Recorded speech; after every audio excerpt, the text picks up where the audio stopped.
3 शिवलिंग है, थोड़ा ध्यान दीजिएगा कथा में। जो बेटा बेटी कहते हैं कि मुझे सफलता नहीं मिल रही, जो दुनिया के लोग कहते हैं मैं असफल हो रहा हूं, मुझे सफलता नहीं मिल रही, 3 शिवलिंग का वर्णन किया गया। पहले नंबर पर है लाल मट्टी के शिवलिंग का। जब हम पार्थिव लिंग का निर्माण करते हैं, 12 महीने शिवरात्रि आती है। अगर आप दिन रात मेहनत कर रहे हैं, पूरा परिश्रम कर रहे हैं और सफलता नहीं मिल रही, तो लाल मिट्टी के शिवलिंग की पूजन किसी भी एक शिवरात्रि पर करें, उससे सफलता मिलती है। दूसरे नंबर पर मक्खन का शिवलिंग, ताजा ताजा माखन तैयार कर कर उसका शिवलिंग बनाकर उसकी आराधना। माखन के शिवलिंग की पूजन किसने करी थी? तो कोई आपसे पूछे तो कहना स्वयं इंद्र ने, स्वयं कुबेर ने, स्वयं माता लक्ष्मी ने, स्वयं माता लक्ष्मी, स्वयं कुबेर ने, स्वयं इंद्र ने माखन के शिवलिंग की आराधना करी, मक्खन के शिवलिंग की साधना करी, शिवलिंग का निर्माण कर कर उसका पूजन कर कर उसका विसर्जन। और तीसरे नंबर पर आता है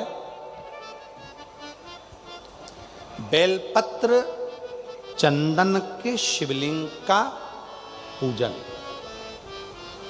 जब शरीर में कोई बड़ी बीमारी आ जाती है, डॉक्टर ने कह दिया कि शरीर में गठान आ गई है और वो गठान गल नहीं रही, डॉक्टर शंकर का एक रूप होते हैं। शिव महापुराण में डॉक्टर को शिव कहा गया। डॉक्टर को दिखाओ, जांच कराओ, दवाइयां बोले तो दवाइयां खाओ, जांचे बोले तो जांचे कराओ। साथ में डॉक्टर अपना काम करे, तुम अपना काम करो। कहीं बेलपत्री का यदि कोई पेड़ मान लो सूख गया और कोई पेड़ सूखा हुआ है, और वो सूखे हुए पेड़ की अगर कोई लकड़ी मिल जाए, उस लकड़ी को घिस घिस कर उसका चंदन इकट्ठा करो, चंदन से शिवलिंग का निर्माण करो, शिवलिंग का निर्माण कर कर उस शिवलिंग की पूजन आराधना करने के बाद एक पात्र के अंदर उसी चंदन के शिवलिंग का विसर्जन कर दो।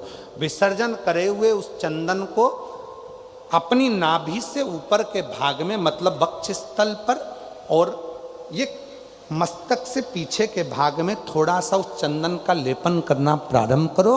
कितनी भी गठान बढ़ गई हो, चाहे बच्चादानी में बड़ी हो, चेस्ट में बड़ी हो, चाहे ब्रेन ट्यूमर हो गया हो, धीरे धीरे वो गठान गलना प्रारंभ हो जाती है और वो गठान पूरी समाप्त हो जाती है। बेलपत्र का शिवलिंग, मक्खन का शिवलिंग और लाल मट्टी का शिवलिंग, ये दोनों शिवलिंग, तीनों शिवलिंग प्रखर होते हैं।